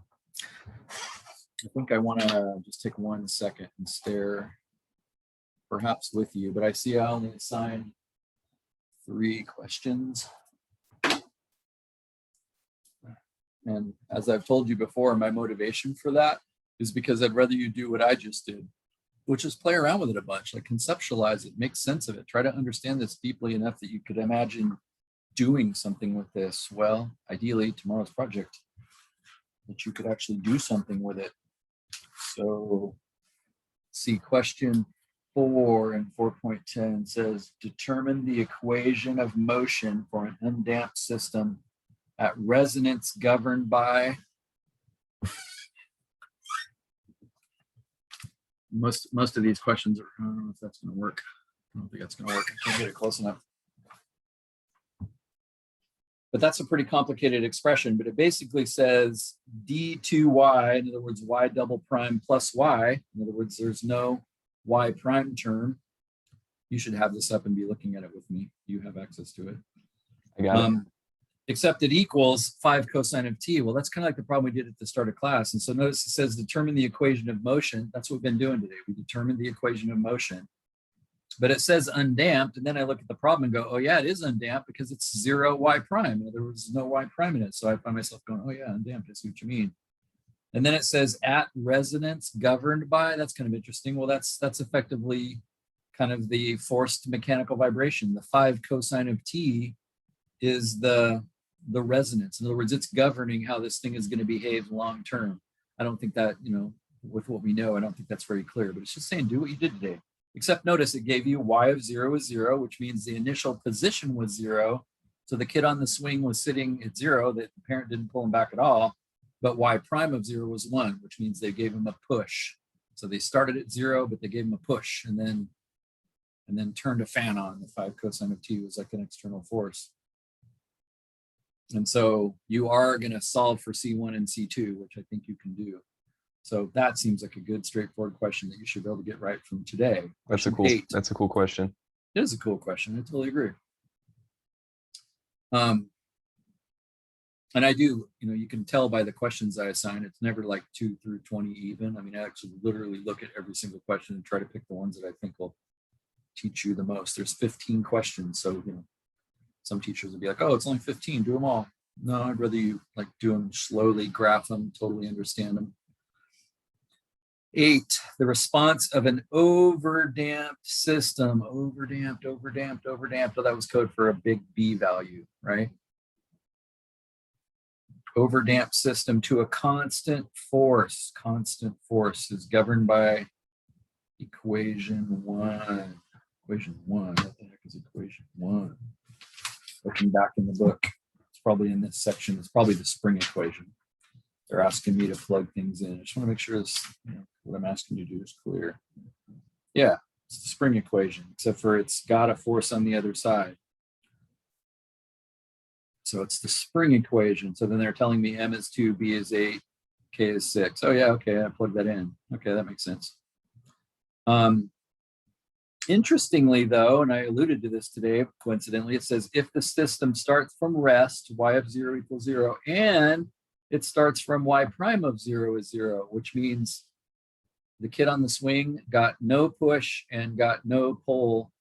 They didn't get any speed nor any drop, like there was no initial work. The only thing that worked on them was the external force. So that's just kind of interesting. Again, there's nothing different there, except for they asked the question, what's going to happen over the long term? They said compute and sketch the displacement. Displacement is just, it's not so much that, the thing wobbles back and forth. It's more just it got up to 4 feet this way, and then it went 3 feet that way, and then 2 feet this way. It's just sketch the curve. But then it says, what's the limiting value for y of t? And remember, y of t is a distance.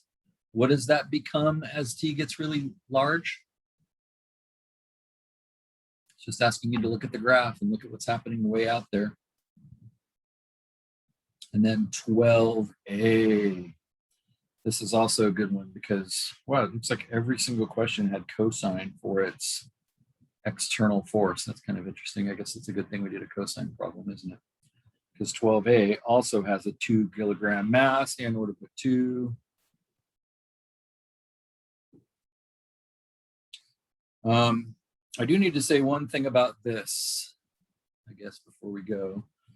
Look at question 12 carefully. It tells us the mass, 2 kilogram mass, is attached to a spring hanging from the ceiling, thereby causing the spring to stretch 20 centimeters. And this says centimeters, not meters. I wonder if that matters. And then it comes to a new rest. Does that make sense? It comes to a new rest at equilibrium. And then it's pulled down 5 centimeters and released. And then at the same time, this external force that they don't explain, which is also a cosine wave, is applied to it. But notice there's no equation there, right? So I'm thinking, oh yeah, I have the spring equation, except for in the previous problem, they told me M, B, and K. They told me the mass, the spring constant, and the damping coefficient, like told me all those things. And now here they don't seem to be telling me much, do they? They tell me the mass is 2.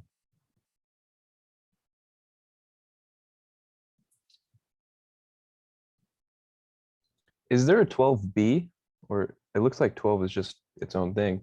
Yeah, it doesn't list A and B, but it says, the first thing it says, if the damping constant for the system is 5 Newton seconds per meter. Notice it says Newton seconds per meter, so that means my distances do need to be in meters. Then they ask 2 questions. First one says, determine the equation of motion for the mass. That's A, you're done. Second one says, what's the resonance frequency for the system? Don't have to answer that one.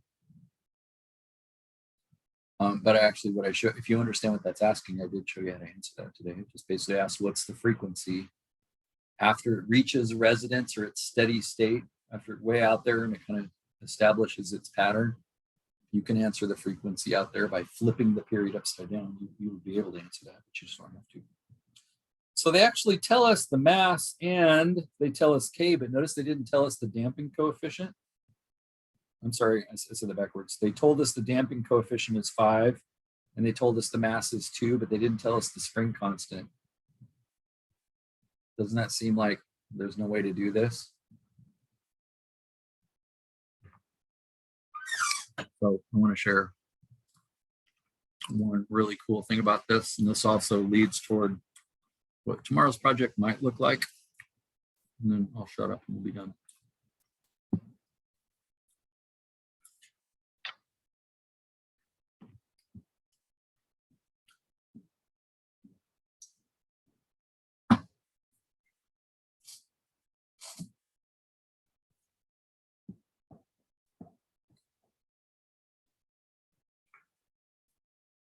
So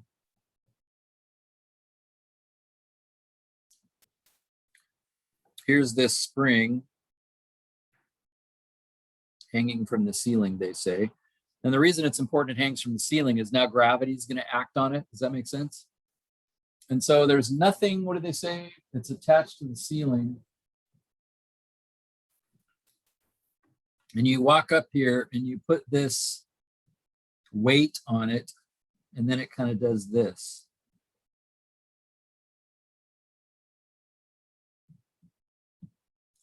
They say it's a 2 kilogram mass. Notice it says 2 kilograms, and that's what that weight was supposed to be. So I can just call it 2. If they'd said 2 grams, then I wouldn't be able to use 2. But then it says, what did that do? It caused it to stretch down 20 centimeters. And it sort of landed at what you might call a new equilibrium. So this distance right here is 20 centimeters.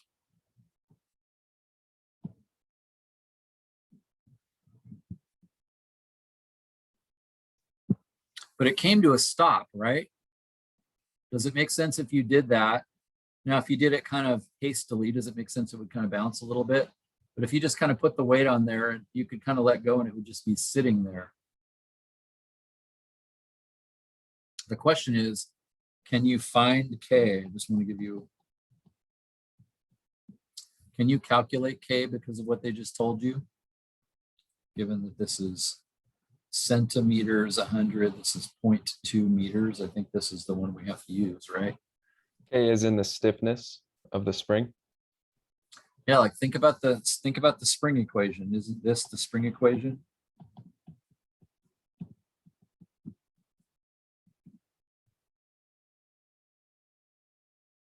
Well, equals what?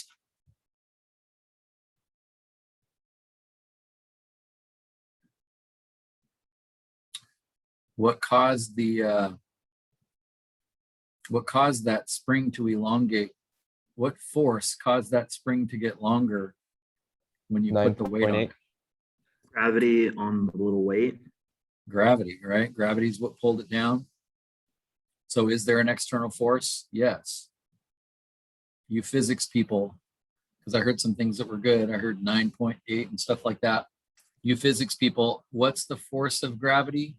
9.8 is not force of gravity, but it's related to it. Newton said force is equal to mass times acceleration.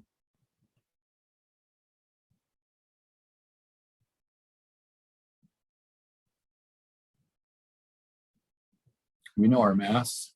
It's 2 kilograms. What's the acceleration of gravity?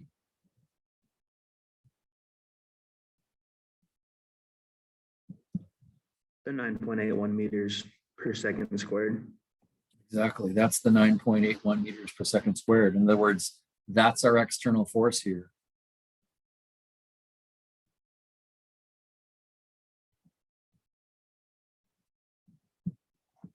Super cool. The problem does give us a like a 0.3 cosine Yeah, as but the external force. yeah, but that hasn't started yet. Does that make sense? We haven't done that yet. Imagine you're just looking at the spring and there it is. It's hanging there. Okay. Yeah, it doesn't So- give a equation for how to calculate for K. But we're going to figure that out right now. The key is what's happening to this right now? If you walk up to that, what do you see happening to that? Well, as soon as you put it on, it's going to bounce, but then it's going to rest right there, 20 centimeters further, right? That's exactly right. Do you agree that this is at rest? Do you agree with that? At some point, I mean, Yeah. if you give it some time, but it's like it's going to be at rest. So what does that tell you about our equation over here? What do we know? Oh, it equals 0. What equals 0 about it? You're right, but what equals 0 specifically over there? External force. Not the whole thing. This whole side is not 0, but some of it is. What of it is 0? And why? Would it be the B term? The movement? Not the B, but this would be 0. What is y prime?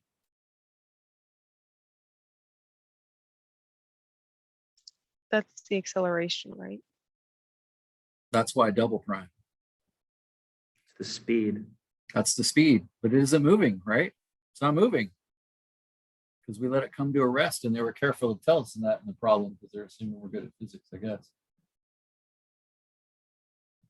It said upon coming to rest at equilibrium, it says. So that means it isn't moving. If it's not moving and it has no acceleration, then this is my equation. Can I figure out K then? Can I solve it for myself? Isn't that kind of cool? I was thinking I had to like get a spring and like, look at it online and to look up what the K is, what the spring constant is. Well, unfortunately, it's got 2 unknowns.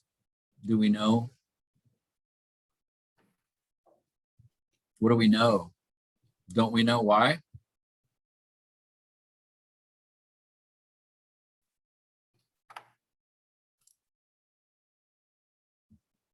I mean, this thing was right here, wasn't it?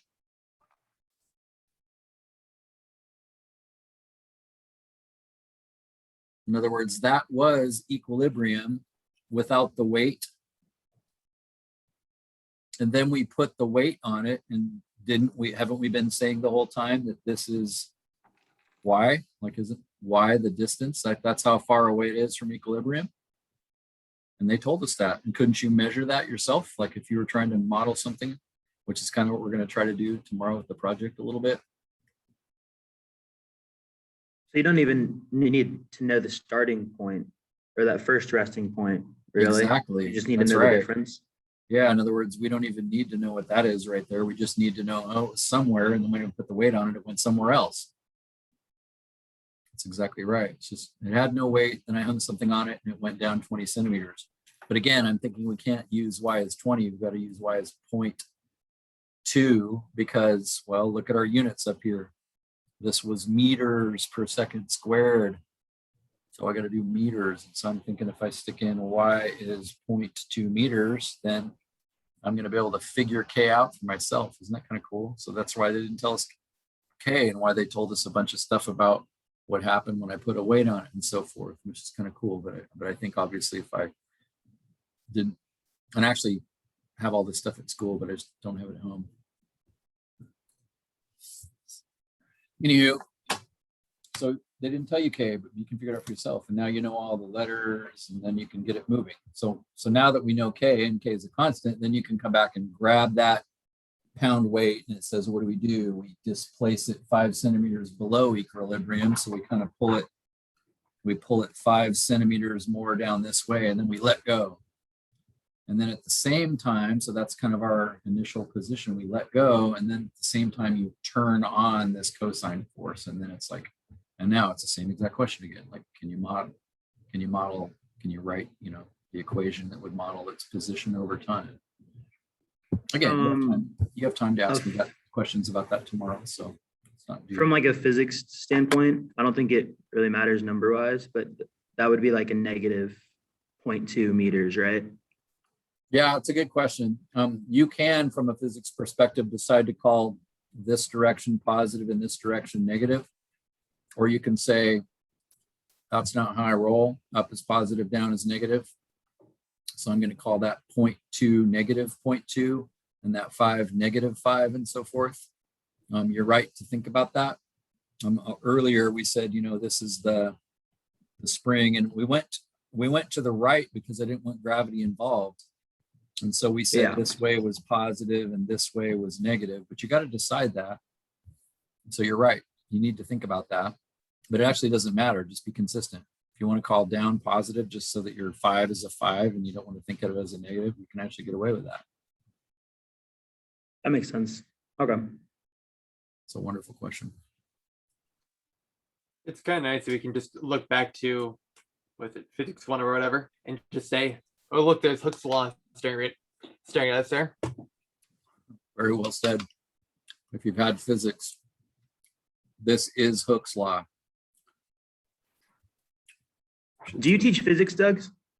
No, Boo. that's Hooke's law. Physics was one of my 2 C's in college. So if they found that out, they wouldn't let me teach it. I had a couple of questions about the homework. Yeah. All right. Stay after, ask questions, get out of here. Thank you, Doug. We'll see you tomorrow. Good to hang out with you all as always.